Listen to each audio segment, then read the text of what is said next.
What's up, guys? I'm Alex. I'm Jason. We're the Table Monkeys, and we are here to talk about Brian Shaw versus Eddie Hall. Absolutely epic match. Devin said possibly one of the best matches he's ever seen.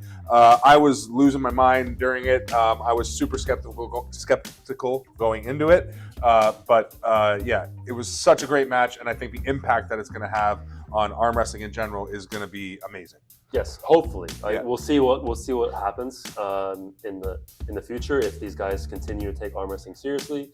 I know Brian Shaw has mentioned goals of facing Levan in the future, so if he really does want to do that, he's going to have to take it much more seriously than he has been in the past, or has done so far. I think Eddie was really embodied what it means to be an arm wrestler. Yeah. Really early in his career, which is awesome to see, and it looked like he just really owned the stage. That's obviously something that Brian's going to have to learn, and that's what we're going to talk about in the video. But yeah, super impressive by both guys in their first ever arm wrestling match. Yeah, and I think that like Brian or Eddie has some more fight background now. Like he's doing MMA. He's done the boxing match with Thor already. I think if you take I know that the boxing match with Thor got a lot of eyes on it, and I think that's the thing with this, because it's a match between Brian and Eddie, it's going to get so many eyes on it, and because it wasn't just staged, it was an actual match.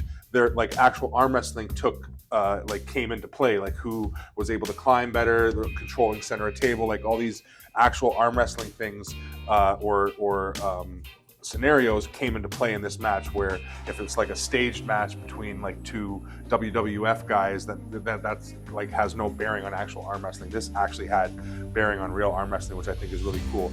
Eddie really, like you said, showed a lot of potential.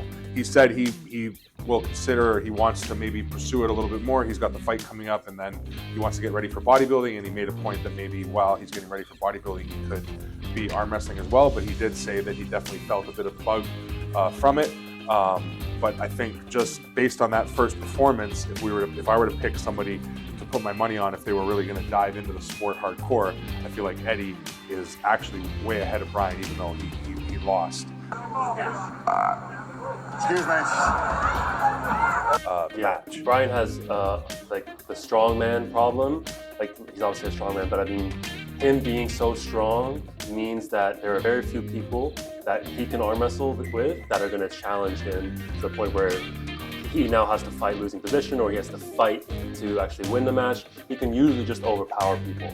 So that's the thing that he's going to really have to learn, is how to fight, how to use technique instead of just strength when he's arm wrestling. How to make arm wrestling a fight sport, not a strength sport. And the other strongman tendency that he has, again, not because he's a strong man, but because he is a strong man who is arm wrestling, a strong human, yes, is a lot of people that are strong before they get to the arm wrestling table. When they get to the arm wrestling table, they try to treat it more like a lift, This might be kind of like what happened maybe a little bit to Paul Lynn with his match with Krasi, where he's trying to just go harder and stronger in one direction, as opposed to maybe feeling and flowing a little bit on the table, which, again, because Paul is such a strong individual, when he arm wrestles with strength, maybe a little bit more than technique, which is what we're saying about Brian. Because he's coming to the table already so strong, it's going to be hard for him to learn how to actually arm wrestle well, because when he beats people 9 times out of 10 or 99 times out of 100, it's going to be because he just overpowers them, not because he does something technically that out maneuvers them. Yeah. You know So what I mean? if I was going to give advice to Brian, I would say, if he really wants to pursue arm wrestling, I would say, stop lifting for as long as you can. Just arm wrestle. Seek out the top heavyweights in the country and spend as much time with them as you can learning how to arm wrestle before you start trying to include arm wrestling lifts and other training as well. Or even really improving your arm wrestling lifts, because you're already so strong, and it maybe just to add to that as advice, if you were gonna, because it's probably gonna be impossible. Probably gonna be impossible for you not to lift. If you are gonna lift heavy, I would lift heavy right before your arm wrestling practices. So when you do go to arm wrestling practice, you're not able to utilize or fall back on your strength as much. Your strengths are fatigued So you have to rely on the actual arm wrestling a little bit more.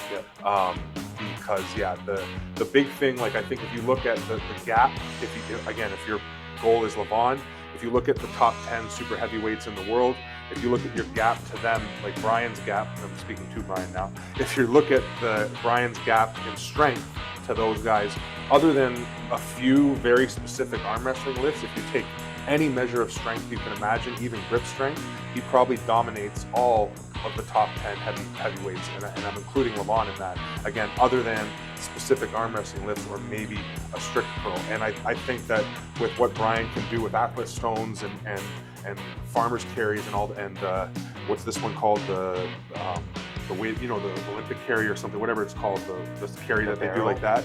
No, it's like maybe they don't do it anymore, but it's like it would be like an anvil, like the anvil carry, and they have to like carry it along. They're always changing. Yeah, they always change the element, but just that being able to hold things like that requires so much bicep strength that if Brian were to train the strict curl for a little bit, I'm sure he would be near the top of that lift as well. And as far as the conventional lifts like bench press, deadlift, all that stuff, he blows all of the top super heavy. He blows almost anybody in the history of the world out of the water. So he blows the top super heavyweights out of the water. So the point is the gap in strength between Brian and the top 10 super heavyweights is minuscule. It's maybe a couple lifts, and even if he got those lifts up to those guys, he still wouldn't be able to beat them because the gap in technique is astronomical at this point, which is what we really feel like. And a huge part of the technique of arm wrestling is being able to handle that fight and that combativeness, which is where Eddie really destroyed Brian and how he made the match so close.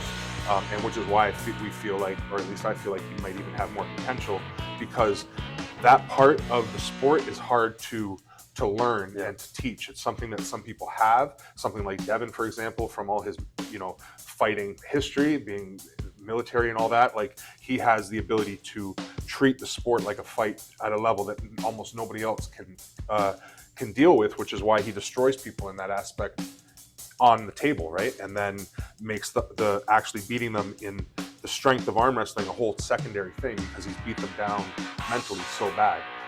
That's what Eddie was doing to Brian, and it was working because Brian, again, strongman complex, he was trying to make it a lift and not make it a fight. And if you come to the table and try to make it a lift against somebody who knows how to fight, 9 times out of 10, you're going to lose, right? Yeah. It's just because Eddie's technique isn't good enough to really challenge Brian on the arm wrestling table yet.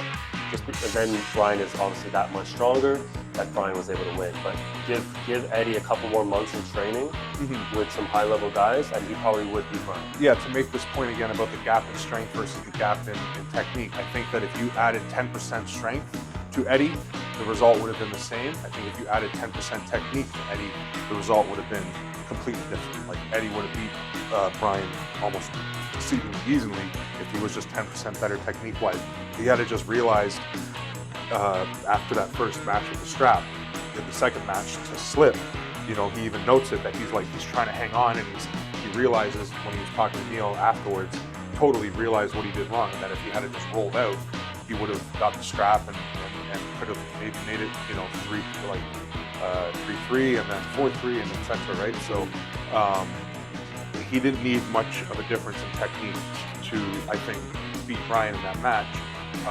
Where maybe, the same thing. If Brian was 10% technically better, maybe he would have walked through Eddie the way we wanted to see it happen. Which is why we're saying, don't focus on strength, just focus on technique, which is going to come from actual table time.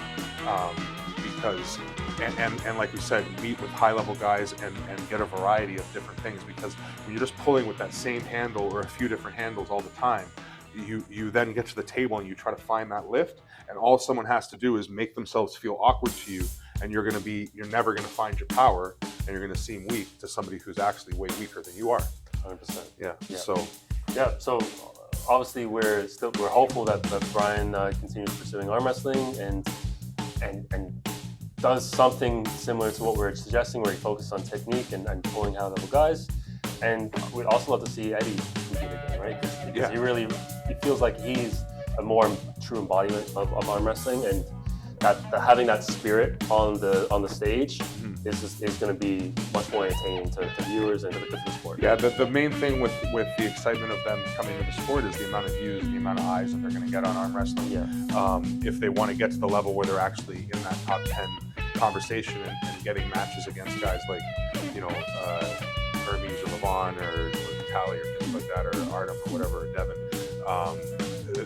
there's going to be a lot of time that needs to be spent to get a couple years. A couple years to get the technique up to that. That's all there is to it. Are they strength-wise? Yes, but the technique is a whole nother thing, right? And we're not trying to take too much away from Brian as far as his fight aspect, because he did overcome, like he was down, right? Eddie tied it. So he was never, he was down 1-0 in the very beginning, right? Which is already can be demoralizing a lot. So he showed the champion sort of mentality to stick with it and kind of get into it, and like get himself back on top. So he definitely has that, but the only way he's going to get better at that is from, again, combative practice, which even in practice, you know, you can get into matches that are intense enough that you feel like I don't want to lose this, right? And you can get that combat feeling, and that's what he really needs to pursue. Yeah. So let us know what you think down in the comments. Like, comment, subscribe, All those things. and Mochi's out. Peace. Brian Shaw tries to say,